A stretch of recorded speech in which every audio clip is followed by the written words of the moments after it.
This is Nick. And I'm Ryan. This week we are covering Playdate news. Recent indie releases. And in the path of totality, talking about Playdate games. That didn't work as well as I hoped. But here we are. It was close. Thank you so much for listening. Let's get started. Let's get started indeed. Folks, did you see the eclipse? Us folks or the folks at home that answering the podcast right now? No, you folks. You folks. Us folks. We were at like 80% here, so it looked really cloudy for a couple of hours, even though it was not cloudy outside. Nicholas? About the same over here. Okay.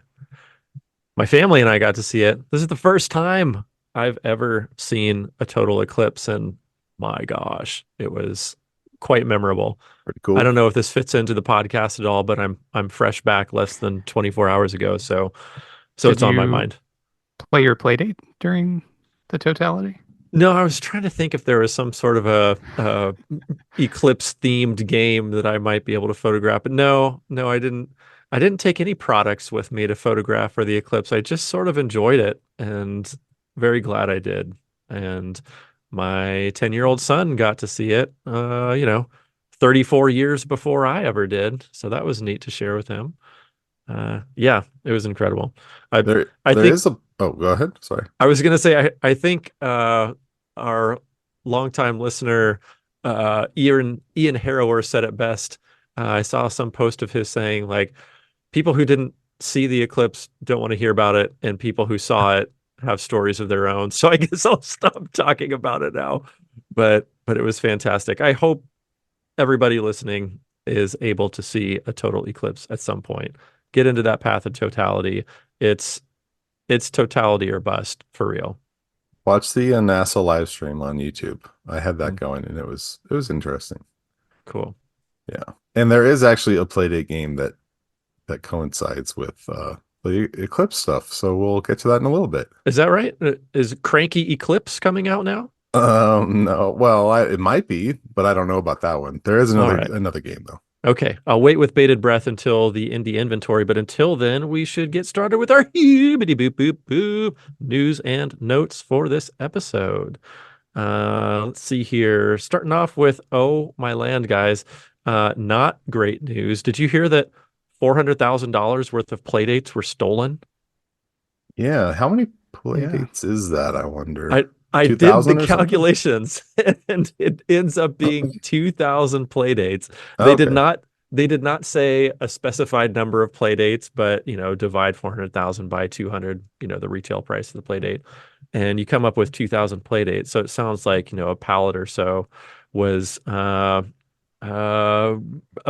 with, went missing. And we've got a link to the article talking about this in the show notes for today's episode. And it sounds like Cable was in characteristically Cable good spirits about the whole thing. He was talking about it at, it was some conference. I forget what. Again, linked in the show notes for today's episode. But I guess they were on the track of figuring out where it was.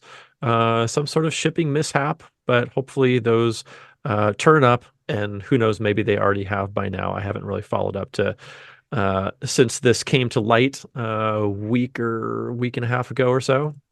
Anyhow, wanted to let folks know about that if you haven't heard about it, and wish Panic all the luck finding those Playdates.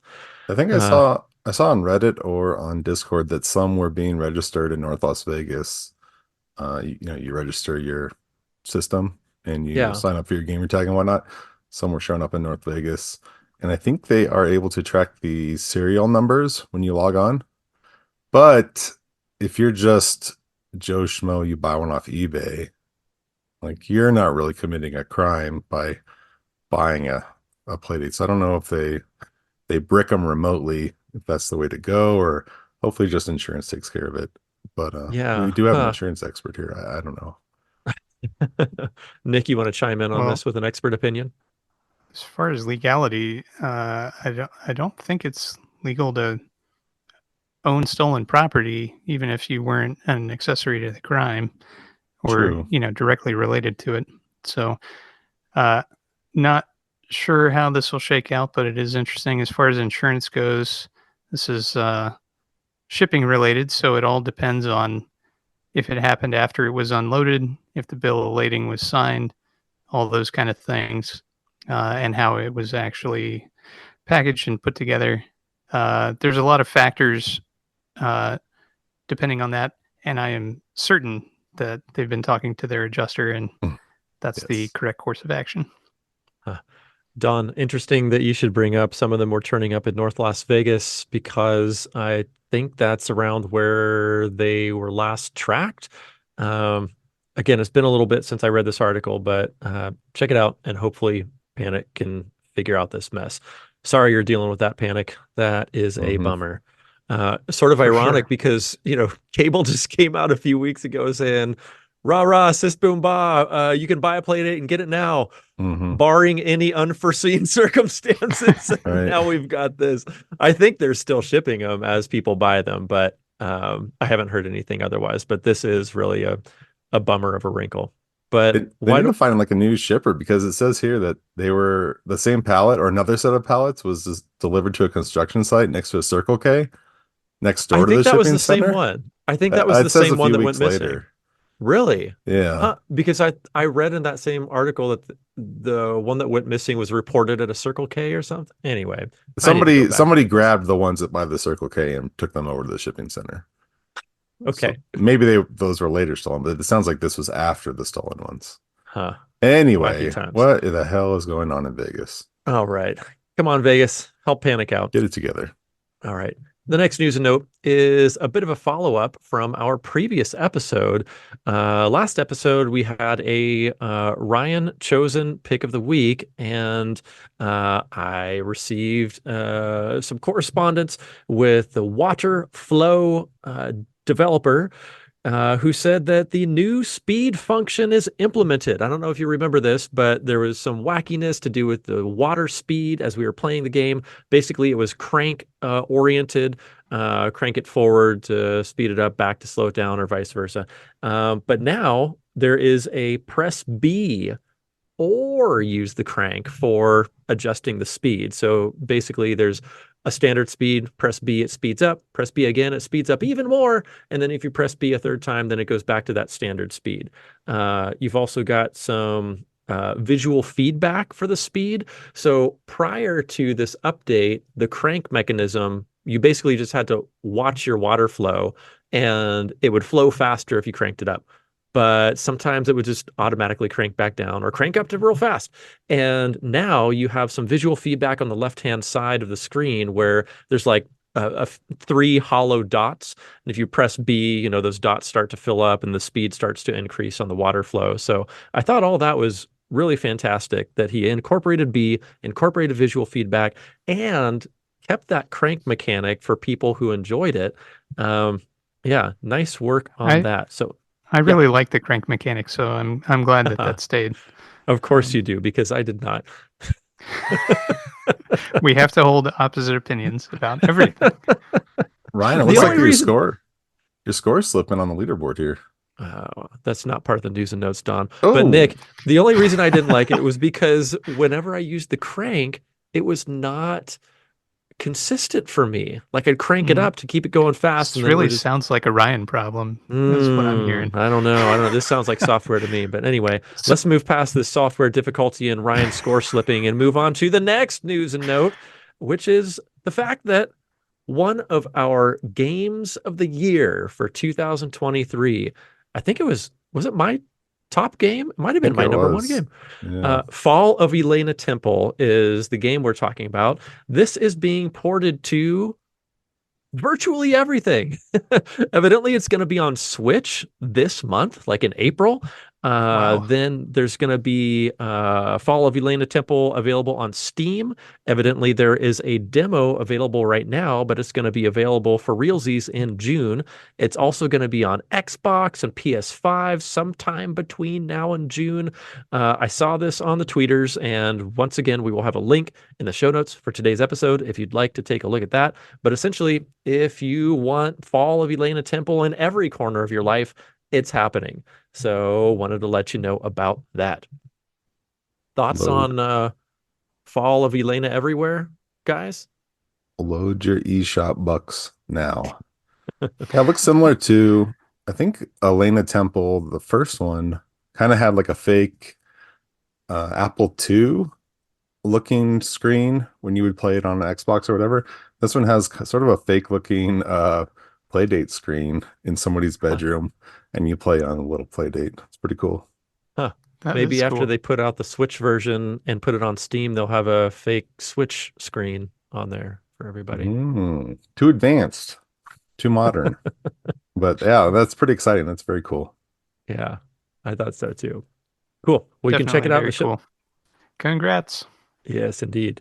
You can check that out in the show notes. And the next news and note is the fact that Shift 2 from Scenic Route Software hits iPhone. So once again, you can play some of these Playdate games in more locations than just your Playdate if that's what you fancy. But Scenic Route Software, congrats on shifting that over to iPhone as well. Probably pretty easy for a Swiftie like Mr. Route to port that over to iPhone. But yeah, very cool that that's available there too. It plays a little bit different, but not too different. Like the rules are still the same, but there's no crank, obviously. So if you want to go up and down on, if you want to raise or lower the tiles, the power of the tiles, you kind of hold it for a second and then you swipe up or swipe down. But it works pretty well when you get into the rhythm of it. And it's got a couple palette swaps, it's got music, lots of features, lots of options, and it's still got leaderboards and whatnot. So it's pretty fun. Check it out. Oh, very cool. Don, I have a question for you that only has one right answer on this podcast. Would you rather play Switch 2 on iPhone or Playdate? I mean, I prefer the Playdate. Even when I started playing Shift 2 on my phone, or no, when I started playing Shift 2 on the Playdate, I was like, oh, I love these new modes. And I had forgotten they were in Shift on the iPhone because I hadn't played Shift on the iPhone that much. I always just played on the Playdate. So it's not a nice option, though. If you don't have your Playdate yet, then definitely give it a shot. And it is nice to have it in my pocket when I don't have my Playdate. I have been playing it at the doctor's office and stuff when I don't have my Playdate. So very cool. True. And now it can be played at night as well. That's true, too. I have been playing it in the dark. A good Ryan app right there. I don't know if it's coming, if he's going to port it to Android or not. You'll have to grill him and find out. I don't know.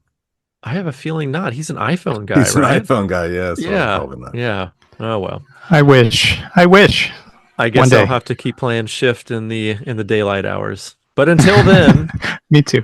I think Dawn has a news and note for us. Yeah, I was looking up one of the indie inventory games today, and I stumbled upon a website that I feel like I should have known about for a long time. It's playdateunofficial.com. I don't know how I never heard of this. We follow the webmaster on Twitter. So anyway, it's like an unofficial Playdate website. It's just a fan site. It's really, really slick. Like whoever did this website we need to hire him to do our podcast website. But it's got reviews of games, and it's got different articles and whatnot. It looks like it's just like a sales site for the Playdate because it's so Playdate positive, but there's a lot of like little cool articles and stuff on here. And again, it's just super, super slick. So I highly recommend checking it out. There's not a ton of content in there, but everything in here is really high quality. And it's really fun just to navigate and look at all the pictures. And they put their top games of 2023 on here, top Playdate games. So really fun. There'll be a link in the show notes, but you got to check out playdateunofficial.com. How do we miss this? Would you put this in the news and notes? I was honestly a little confused because it's so Playdate branded. It looks like it was done by Panic. It does, yeah. So I'm sure he's taking lots of cues from the official Playdate site, and the fact that he was essentially selling this thing, like, really hyping the Playdate as if he were Panic. I'm like, is this an advertisement site? And if so, why is there a second one? But there are articles about the game. which I think are pretty handy. He says, this is where I write about Playdate things that are not reviews and impressions of the game I've played. It's how-tos, game of the year lists, interviews, peripherals, previews, overall things I think about. And the person who is putting this together is another Nick. His name is Nick, aka the Game Llama and Indie Retropod on Twitter. So evidently he's also a co-host of Indie and Retro Podcast. Real Nick, were you saying that you were listening to that podcast at one point? I don't think I've heard that one, no. Oh, I thought you were saying Nick? you were listening to one that occasionally mentions Playdate stuff. I thought maybe that was it. There's a few of them that I listen to that mention it, but not the specific one. So I might have to check this out, especially with a host with the great name like Nick. Speaking of which, Gaming in the Wild he received a Playdate for review a couple weeks ago, and he did an episode where he talked about the Playdate for 10 minutes or so. Give a little background. If I remember, I will put a link in the show notes. It's one of my favorite podcasts, and he usually talks about indie games, but it's pretty short and very, very well done. So check out that episode and give him a subscribe. But Ryan, there's a whole article in here just on Snake games for the Playdate. Oh, I like that. Yeah. Very cool. But hey, after 50 episodes, you'd think we'd get a review Playdate. Maybe after we hit 100, we'll receive ours. But anyway, how's about we move on to boop boop in the inventory for this show? Don, what you got for us today? Rate and review all of these games, 10 stars only. Hop on there. We've got a curveball at first. There are not as many games as usual. I cut the list back to the bone, but the first game is a demo, and normally I would not put demos on here. That's right. But I played this demo and it was so much fun. I got to make sure everybody checks this out. It is called Icy Dungeon. It is by DRD Dev, and there's only 15 levels. It's like a little puzzle game where you're a little dude running around a dungeon, and there's ice. Like wherever you walk, the ice cracks. And then when you go to walk past it again, when you backtrack, you slide. So you have to kind of build that in. It reminds me a little bit of the way you kick bombs in Bomberman, how they slide across the screen. And there's a iOS game that's really similar and also very good. And I will have to look up what it is called because I don't know off the top of my head. But anyway, it seems like there's some kind of little story here. You can see one of the gifts. You're standing in the middle of a little circle, like an altar of sacrifice or something. So there's something cool going on here. I would just recommend the demo is free. Hop on and check it out. The game is coming soon. Really, really fun. This does look really cool. The game mechanic of potentially breaking through the ice reminded me a little bit of those occasional squares in Under the Castle where you can like walk on them once, and if you hop over them again, you drop down to the next level. I don't know if there's any similarity or not, but I don't know if that mechanic was in here yet, but it's more like you just keep sliding past what you want to get to. If you go in the wrong direction and you don't crack the ice in the right pattern, you'll just keep sliding past it. Interesting. So you have to slide to like a dry spot in the right order. Okay. This sounds like a very cool puzzle platformer. I just downloaded it as you were speaking, so can't wait to try this out. Right on. Next up, we have Bob Invasion by Rob Games. And to be honest, the name doesn't do a lot for me, but it looks really fun. It's $1. There are little aliens invading the planet, and it looks like a nice little cute adventure. I watched the video, and it kind of reminded me of Gauntlet. Not as frantic as Gauntlet, like not with hundreds and hundreds of enemies, but a similar type of play style where you push something to get through, and then enemies come at you, little aliens come at you. But it's got some story behind it as well. More story than Gauntlet did. Well, that's interesting. You said the right word for me. I've got warm fuzzies about Gauntlet, so maybe I'll give this a try. How do we not have more Gauntlet games yet? For real. Exactly. Well, maybe because we can't use a link cable with the Playdate yet. Make it happen. I feel like you guys can make it happen. Anyway, that's a Bob Invasion.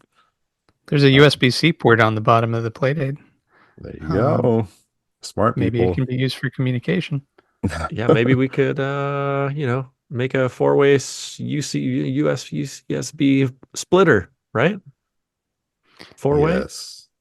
Yes. Nodding Then my we could head, yes. then we could program F1 racing so that we could all race each other.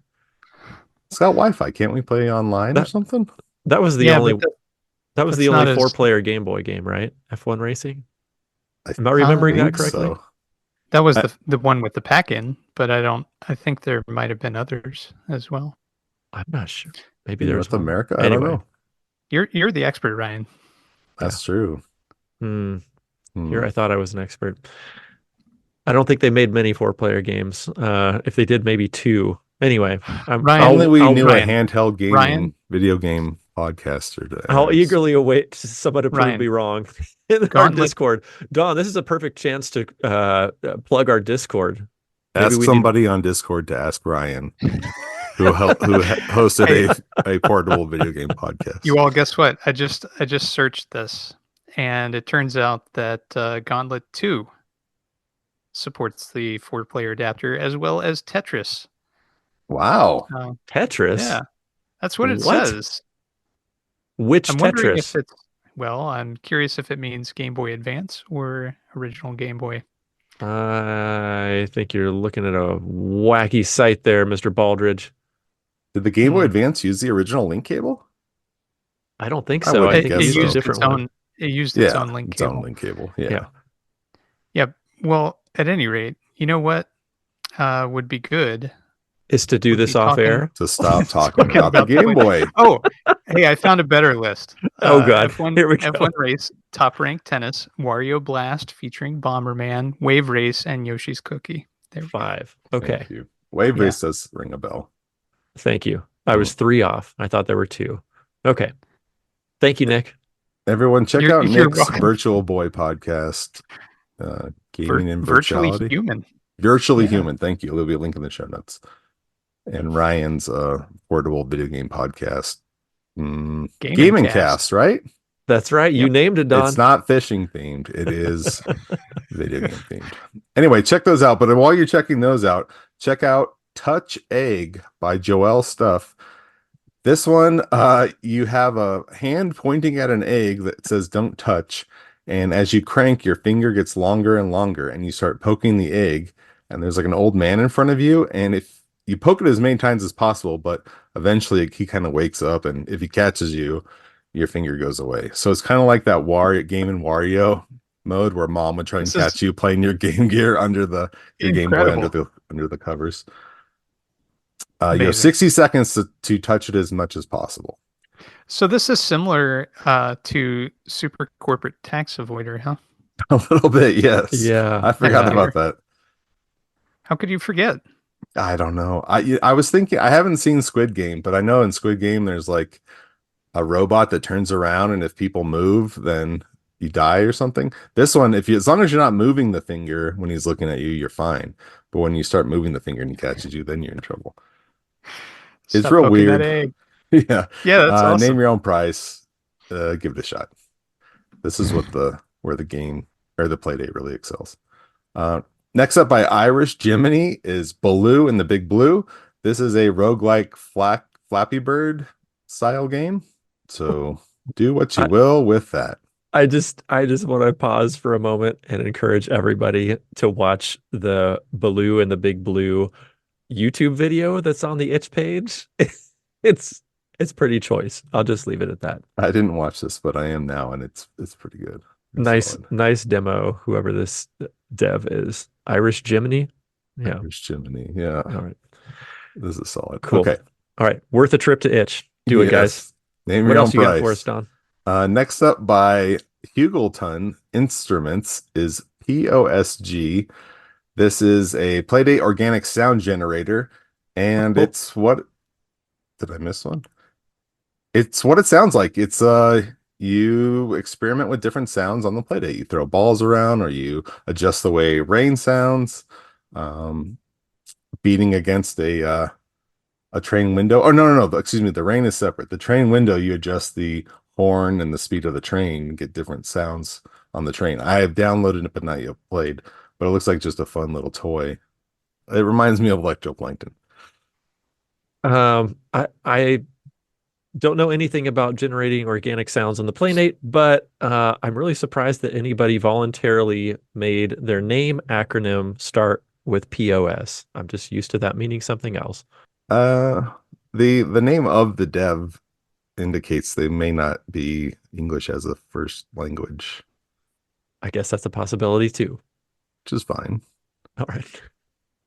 Okay. Anyway, Yeah, that's fine. After our 10th awkward silence, what's next, Don? Yeah, here we go. From Solitary Chestnut is Lana's Lab, and this one is an interesting looking matching puzzle. Yeah, jump in and take a look. I mean, it's not exactly a match 3 because you're adjusting a grid of 4 items, but you're sanitizing bacteria. It advertises, and this one is free. It's currently in development, but it launched with a pretty fleshed out page. And because it says in development with no there's not really a metric of when this is done or anything, I was like, yeah, sure, we'll mention it now. So it looks fun. I have not played it yet. Downloaded, haven't played. And then jumping into catalog stuff, catalog games came out today. Hand of the Divine for $9 from Power Dive Games. It is a solitaire deck builder, and there is a demo on itch right now. Over 200 unique cards, online leaderboards, and relaxing yet compelling card-based gameplay. The idea of a deck builder, I hate the idea, but honestly, I love deck builders, and I played a ton of them. They always sound so boring on paper, but then I start playing and I get addicted. So I'm afraid to try this because I'll get addicted, but it looks really good. So I was trying to figure that one out. You hate them, but you enjoy them. Doesn't it sound boring? Like, oh, let's play a card game on a video screen. It's like, really? Why wouldn't I play like an action game or something? But then like Slay the Spire was the one that finally cracked the code for me. And I was like, oh yeah, these are actually really fun. And I don't have to like lay cards out everywhere and clean them all up and shuffle them. No more pesky shuffling. Yes. Cool. All right. Well, that's Hand of the Divine. I don't know if you said it was $9, but that's what it is on catalog. That's what it is. Ooh, Don, do you mind if I talk about this next one? Go for it. Excited about this. I just found out about this today. It's called Hill Slide, and this gives me like simultaneous Excite Bike / Whitewater Wipeout vibes. This is from Benzalo, and you are snowboarding down a mountain with multiple hills, and you're trying to outrun an avalanche, much like you're trying to outrun the wave in Whitewater Wipeout. But it looks like it has very similar mechanics to like an Excite Bike, where you're going up and down different ramps, in this case hills, and as you land, you've got to adjust your snowboard to land in the proper angle, just like you do on Excite Bike on the Nintendo. And also, like Whitewater Wipeout, it looks like you can increase your score by doing different tricks while you're in the air. So I don't know. This one's got Ryan written all over it. I can't wait to play this one, and it's only $2 on catalog. If you can see the high scoreboard, you can see the dev is like 7 times higher than the second place score. So you got to take him down, Ryan. Oh man, it isn't. Shouldn't you be, restricted from competing on your own game? I feel like he needs to wipe his board there. I feel like there's a little, taking the glass off scenario there and just running the pinball around the playfield. This one's been on itch for a while, but definitely up Ryan's alley. It's similar, if you're a listener, it's similar to what is it, Alto's Adventure, a popular mobile game. This was on itch, huh? Yeah, we mentioned that it was a Ryan game when it came out on itch, but that's okay. Oh Ryan. Man, again, I need to start listening. It's okay during our recording. There's a lot of games. Yeah, there is. There are. Speaking of, what's this Ryan, next one? are you listening? Yeah. What? Nick will remember us talking about this game in the past, but Speaking of the Eclipse, Orrery, I hope I'm saying that right, by Ted Carter, is putting the solar system in your pocket. I have messed with this one. You can rotate the solar system around, and it shows the different days of the year or years where the planets will be, and it's got some sort of astrology thing on it, showing where the planets will be aligned to astrology. I don't know what that stuff means, but yeah, lots of cool stuff. It is really slick, and it was fun to just play around with. I don't know a whole lot about this stuff, but it's cool. You think you'll give it a shot? And it's only $1. I mean, Mhm. that's got to be one of the cheapest catalog games. I mean, even a joke worth 99 cents was a couple bucks when it came out, wasn't it? I think it was $2. Yeah. Very cool. Yeah. So And fun. Yeah, I really like these educational apps on the Playdate. I think it's a cool use of the platform. Um, Don, remind me, wasn't this one of the first things available on itch? It was pretty Um, early on. Yeah. I think I that first remember, summer. yeah, going through a bunch of educational apps one time. Mhm. Um, I think this was part of that, but it's cool to see it on catalog. Yeah, it's a well, good you fit guys and will good timing. Hmm. totally. Yeah. Well, you guys will have to tell me if this is another catalog release that I don't remember, but the next one is called Simple Mind, and it's made by Fede. This one has me really excited because it is inspired by the classic board game Mastermind. So I love me some Mastermind, and the fact that this is now potentially available on the Playdate makes me very happy. It says there's 4 difficulty levels with 4 combinations and possibilities, duplicated tokens to find, an exclusive puzzle mode with procedurally generated situations where you must get the code in one single try. What in the world? I got to try this out. It's only $3 and it's available now on catalog. Simple Mind is what it's called. If you look at the like geeky patterns, it shows the Death Star and a Pac-Man. I'm kind of into that. That is cool. This came out a few months ago on itch, but I have not tried it yet. It does look fun. And then last up, a Chopter Copter, which I know is in on itch, and I have downloaded, not played. I picked it up today. This one, you're going up a well, I guess, and you're chopping up monsters with a helicopter head. It looks gross and fun, and And it also looks like a vertical use of the screen. So I yes, think you've got to turn your Playdate to the side to play this one, correct? it looks like it. Yeah. Yeah. Downloaded, Very haven't interesting. played. This is by Sad Folks Interactive, also dominating their scoreboard. So we need to put a stop to that. But I like Come the on, creepy devs. theme, and look at that! Look at that logo. Yeah, Very that's metal. fun. Yeah, That's fun. $4, and that's Very it. cool. All right. Well, thank you for the indie inventory, Don. You know what that means. It's time for our hibbity boop boop respectful boop boop pick of the week by Don. Don, what do you have for us this week? I forgot it was my pick. Well, This you're week, listening as well as I am this week. this week is Fore Track by Matt Sefton. It's advertised. It's golf in a tank. Swing into action and tee off on thousands of golf courses.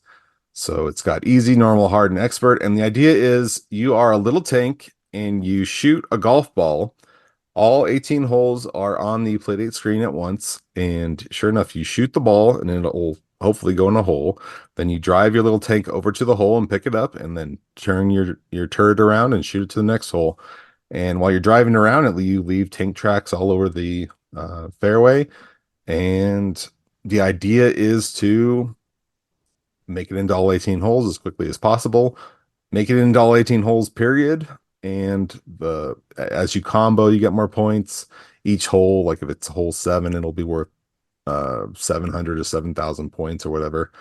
But different difficulties mean the size of the ball is a different size, the size of the cup is a different size. So it's really fun. It is not a serious golf game. I tried playing 2K Golf 23 this week, and it was incredibly difficult as someone who's played golf games my whole life. This was a very nice, chill, have it in your pocket. You can play a whole round. If you're good, you can play a whole round in less than 5 minutes. If you're really bad, you can play it in much shorter time. But the randomly generated courses mean you're never gonna be at a loss to find a course. So you can just keep playing and playing and playing. Anyway, what did you guys think of for track. Let's start with Bingo Podcast on the leaderboards here. Nick. Yeah, I enjoyed this game. Be took a minute. quiet. That was true. You're really on the leaderboards? Yeah. Nicely done. You too, Don. I see you on there too. Man. You got to hang out in our Discord a little bit, Ryan. We have a Discord. But anyway, yeah. That's where we talk after we talk on the podcast. Oh, I'm You usually can find a link in the out, show but... notes. Oh, look who is... Oh, we are dominating this leaderboard. Look who's number 1 on expert mode. Gamma on every Goat. mode. Yes. What? Gamma Goat Oh. has completely dominated that game. Wow. So, oh my gosh. I'm very impressed. And Dino and you both. What in the world is happening? Everybody, this is amazing. Congratulations. Yeah. Yes, indeed. Thank you for taking over this leaderboard with us. Very kind of you to do so all in this 2-week period. I am I like this game. I had a difficult time connecting with it at first because I tried it on normal mode. I did read the tutorial this time, but there were some parts that were a little unclear in normal mode. I dropped down to easy, and then it explained everything that I was missing quite a bit. So that is a good move if you're just starting the game, I think. But the real fun is in expert mode, I thought. I didn't get quite as much satisfaction in normal mode as an expert.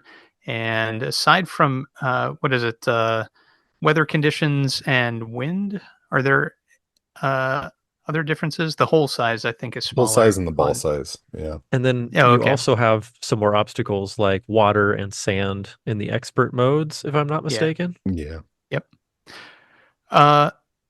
So yeah, it was good. I played through a couple of different courses. I ran into a couple of issues which I noted in the Discord, but those didn't halt my enjoyment. They were just more of a curiosity for me because the game still continued to function, and I thought it was just my poor playing ability. But yeah, it's a fun twist take on golf. And it's really easy to pick up and play. I love that the entire course is laid out on one screen. I think that's very clever. And I enjoyed the music and thought most of the graphics were easy to distinguish. But it did take me a minute to figure out exactly what was happening when I started on normal mode. But yeah, so my suggestion, drop down to easy for at least the first round until you've got kind of the idea of what you're supposed to be doing, and then bump it up from there. That's a good idea. I did the same thing. I started harder. Well, I started on normal. And then when I played on easy, I hadn't played easy until recording this. And I thought it was broken because it shows you the scoreboard between every hole. Yeah. And so I messaged the dev and was like, hey, mine has a bug in it. It keeps showing me the scoreboard. But anyway, Ryan, what did you think? Yeah, I like a lot of the things you mentioned liking about it, Don, that you've got a whole golf course in your pocket. And I'm not a big golfer in reality, but I enjoy a video game golf game. And this one I really like when you hop into it. It has these like extraordinarily concise bullet point instructions for how to play the game. I thought that was really fun. It was like bullet point 1, you are a tank. Bullet point 2, make it in the golf hole or something. Like Yeah. It was very well written, like so quick and fast to get caught up to how this game functions. Nick, when I stop yapping here, I'm going to be real interested to hear what threw you for a loop on that entry mode. But I really like the mechanics. I thought it was really easy to pick up and play. I think one of the scoring mechanics that has not been mentioned so far, Don mentioned combos and speed and all this, but I think that you also get higher points if you are able to sink that ball into sequential holes. So starting with 1, moving to 2, moving to 3, because you've got 18 holes scattered around your screen, so you can choose any one of them. A sort of, I guess my main moan about this game is that while I appreciate an entire golf course being jammed onto a Playdate screen, I had difficulties with the size of my tank. The size of the tank is very small, and consequently, the size of the turret is even smaller. And with that being the thing that you aim, I wanted to have a greater visibility on that. Not only did I not have a great visibility on the very small turret on the very small tank, but there were literally times when I would adjust the turret angle by a literal pixel, and I was unable to hit the hole I was trying for. I would try multiple times over, 1 pixel this way, 1 pixel that way, etc. And I'd go on the left of the hole, right of the hole, left of the hole, right of the hole, and it would never be able to hit the hole. For example, if I were trying to shoot for holes in a sequential order and the next one was quite far away, it did not have the range and angle to actually hit that hole. It's like you could adjust it by a degree or two, but if you needed a half degree to hit that hole, then it's like you were out of luck. So I didn't like the fact that one of these gaming mechanics, being able to hit holes sequentially in order to raise your score even further, was occasionally impossible. I want to be able to hit the holes that I'm supposed to hit, and I understand you can hit holes not in order to. That's all right. But if that's a mechanic, a scoring mechanic, I want to be able to exploit that potentially. So that was kind of a gripe for me. If it's a half degree, you have to move your tank. There are some times where you got to move your tank. Okay, you're probably right. It's not super rigid. It doesn't happen very often, but you're right. There is like a degree of movement or whatever it is. I would kind of like if the crank was super fine tuning, and it isn't quite. Yeah, that was my hope. And your suggestion to move the tank makes a lot of sense because you've got this like radius in which you can move. And so, now I can understand how that would help a lot. So maybe I'll have to try it again.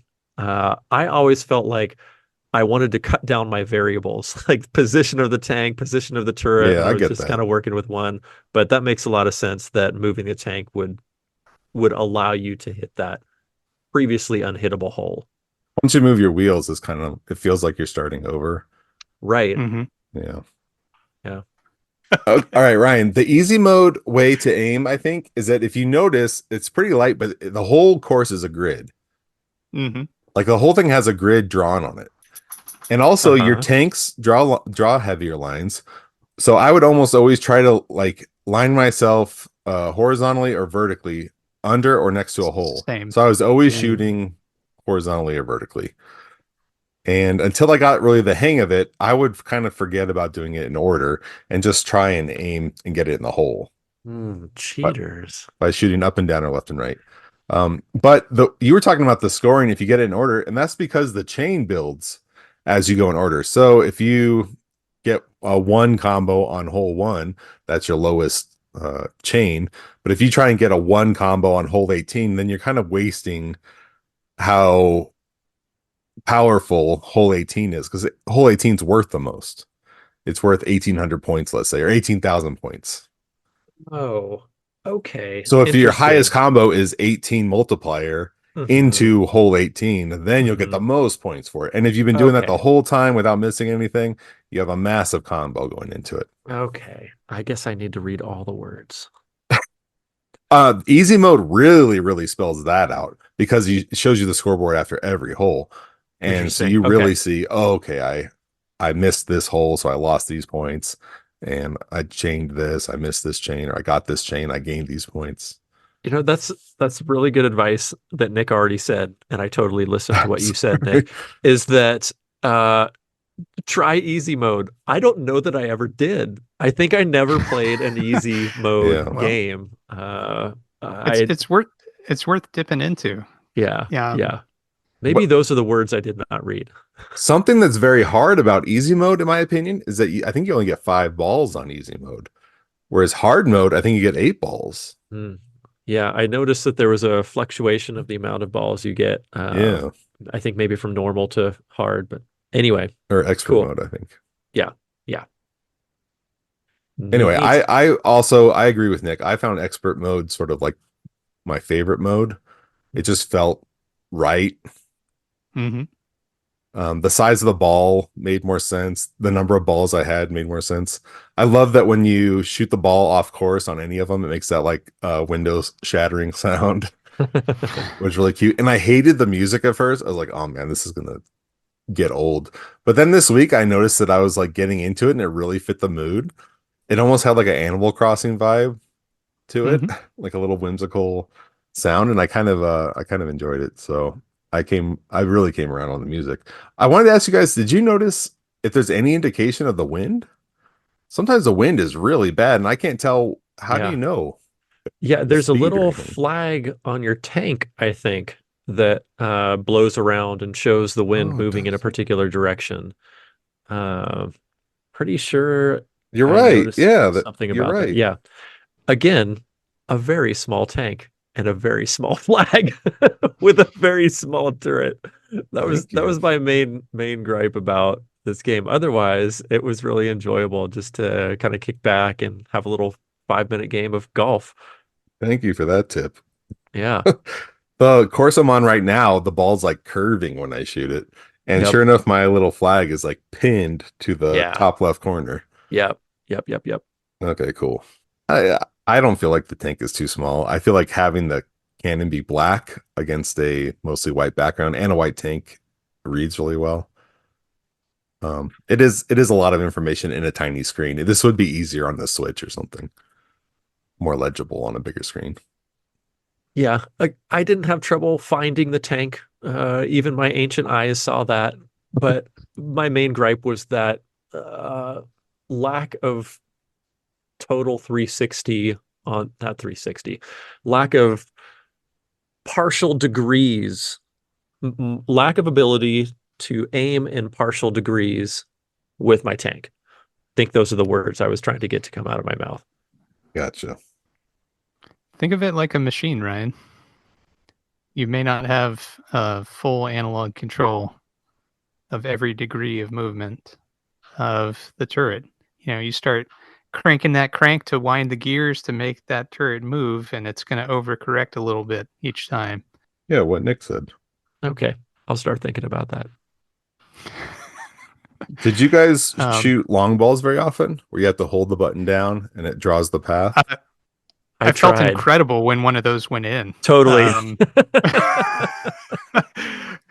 But the thing that I was curious about, and I don't know if this is accurate to the experience or if I did something wrong, but when you hold the button down to fire, there's not exactly an indication of how far that it goes, or the indication only shows for like a fraction of a second or something. So it makes the distance shots really challenging. Yeah, it's very fast, but I think as long as you're holding down, the ball is going up, and as soon as you let go, the ball starts descending toward the course. So I think as long as you're holding it up, it's going to continue going. Yeah. Something I love in like the Tiger Woods games are the training modes where you're shooting at bullseyes and you're trying to chip in, and close chip is 50 points, a further one is 300 points or whatever. I feel like this could take advantage of something like that. If you had like a laser sight on your tank and there's a training mode where you're getting used to the cannon looks like this, it's aiming this way and the laser is pointed to this hole. So this is what I can expect out of this type of shot. Mm-hmm. And if you had a meter, sort of like Nick was saying, the old school NES style games where you push the button, the 3-tap, or even holding the button and the little bar fills up. And in a training mode, okay, this is what you can expect from holding it for half a second or 2 beats or whatever. And this is the distance you'll get. If it had that type of training mode, and then you take all that away in the real modes, it still trains you to expect and get better at the game. I think that would be really fun. Yes, agreed. As usual, Don has great ideas. And the other thing that could help with, your like laser sight you were talking about in training mode would be to demonstrate, okay, you can shoot in this degree or that degree, but you can't shoot in fractional degrees. And so like that would better teach you, okay, you got to move your tank around, Ryan, and then maybe you can hit those fractional degree spaces. Yeah, I really like that idea, Don. The fractional thing is really exaggerated if you're shooting a long distance. Yes, because that's where I had difficulty with it. Yep. Yeah. Cool. Well, let's go to the Discord real quick. We mostly got people just comparing scores, which is fine. We didn't get a whole lot of oh, actually, Dino just dropped his comment in. But Gamma Goat on our Discord just really took to the game. I think he's just sat with it and he just figured out if you just pound out course after course and just complete them, you're going to do pretty well. It feels like most people are just not completing the courses, and he was just doing his best to get them in order. So Gamma Goat did end up on the top of every leaderboard. That's incredible. For 4-track. And then Dino ended up right behind him, number 2 on the expert mode. Yep. Which is great. HPP representing. Look at that. Occupying almost half of the spots. Is there a 5th member on the top of the expert board? I don't know. I don't recognize anyone besides Gamma Goat, Dino, you, and Nick. The PDFRF guy is in the squad Discord. I know that. Okay. And Nez looks familiar too. I don't know if that means we can claim him. I don't think they're in our Discord. Portable document format radio frequency. Yeah. Yes. Yeah. Yeah. Anyway, it was pretty fun to see Gamma Goat just stomp everything and leave it there. Very impressive. So that was really cool. Oh, and he also said Gamma Goat noticed that if you don't move your tank between holes, that's where you get a bonus. What? Oh my gosh, that would be so hard. How do you not move your tank between holes? It does wait, not no, let you not shoot. not between holes. You grab the ball, you shoot it without moving your tank to take a second shot, I guess. Well, that would be the same as comboing though, right? He says it right here. Your last shot restart before you nudge. If you don't move after a restart, you likely get 0 points. If you move the tank, it does seem to reset. Oh, I'm sorry. He was looking at a bug. It does show you a combo of plus 100 points. Maybe I'm looking at the wrong thing here. Am I the dumbass? Yeah, maybe I'm the dumbass. Wow. Well, anyway, sorry. If I'm the dumbass, there'll be a correction from Scenic Route, I'm sure. Or from that, something. Dino said, completing the course on expert setting without dropping a shot put me in 2nd on the leaderboard. This was primarily due to a favorable course layout more than skill. So that's the other thing. You can just keep hitting the B button on the main menu and it'll keep regenerating new courses. And then if you find one you think you like, then you push A to start. So I have a quick question for you, Don and Nick. I think it was Nick and I who were talking at some point and trying to figure out, are the courses procedurally generated or are there 1,000 courses designed by Matt Sefton? Because it doesn't say procedurally generated on the catalog page. It says there's, I don't know, 1,000 or over 1,000 courses or something, but the words procedurally generated courses are never written. So have you been in touch with Matt Sefton to better understand that? No, it says thousands of courses. And I think if they were handcrafted, it would say thousands of handcrafted courses. Okay. They got to. I mean, they have seeds, so I mean, I would think that they are procedurally generated, but then in our everyday conversations, I think Nick gave me an actually, and I was like, well, maybe Nick's right about that. they have seeds. I don't Yeah. remember. Course 25319 is like this one. 27443 when I hit it. I don't think he generated 27,000 handcrafted courses. Okay. All right. Cool. Well, we'll see you again in 6 weeks for the next Matt Sefton pick from Dawn. Oh, Lord. I know my next one. It's not a Matt Sefton game. In the meantime, I think that means we're on to a preview of next episode's pick of the week, right? Yeah. And that belongs to Nick. Yeah, the next pick of the week is called Under the Tree, and it is by Making Dawn do some Yamabushi editing here. Softworks LLC. Who is that by? Yamabushi Softworks LLC. And this game is a first-person dungeon crawler inspired by wizardry. So, very up my alley. Looks really cute. Looks like there's a lot of variety to it. Mm-hmm. Does this come There's even before an or arcade. after Under the Castle and the Under the series? Under the series, yeah. My next pick is going to be Under the Playdate somewhere. I don't know. Yeah, Sure will it's that'd be neat if there was a whole series of Under the games. But Yeah, you know, that's the Under the Series games is giving the Cranky games a run for their money. We got Cranky Bird, Cranky Crow, Cranky Dog, Cranky co-hosts, all sorts of crankiness. I'm looking to see. Oh, Ryan, just so you know, there is an FAQ that has a little bit of tips and tricks in it. For Under the Tree or for Under the Tree, just so okay. you don't end up on a 5-hour flight trying to find a key or something. Oh yeah, that that's usually where I do my best play dating. That's on the catalog page. Yeah. Linked from it anyhow. Yeah. This game is $12, so it's another one that's up there. Up there in terms of quality too, though. Looks great. So I'm excited to start playing. Cool. So great. Looking forward to it.